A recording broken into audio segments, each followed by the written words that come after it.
I mean I hate this politics అని అంటాం. మళ్ళీ ఆఫీస్లో పోయి ఆ బాస్ గాని కాలు ఎట్లా గుంజాలను మాత్రం మనం ఆలోచిస్తాం. అది రాజకీయం కాదు. ఆడ ఆడ మనకు అన్ని ఏమంటే ఇక విచిత్రంగా రాజకీయాలు ఆడతాం ఆఫీస్లో. బట్ దేశానికి జరుగుతున్నది ఏమైనా వారంలో 2 గంటలు చూసి మాట్లాడరని అయినా అంటే మాత్రం మనం దాని మీద ఫోకస్ చేయం. నడుస్తున్న actual scenarios of the laws అంటే అరే నాకు అర్థం కాదు కదన్నా, అర్థం కాకపోవచ్చు, క్రక్స్ అర్థమవుతుంది. ఆ క్రక్స్ ఏం నడుస్తుందన్న చూడాలి.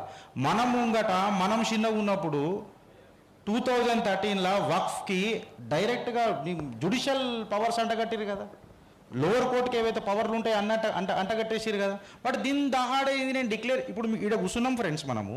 ఇప్పుడు వాడు వీడికి గెజెట్ ఇడిచింది అనుకోండి, ఇది ఖాళీ చేసి పోవాలా?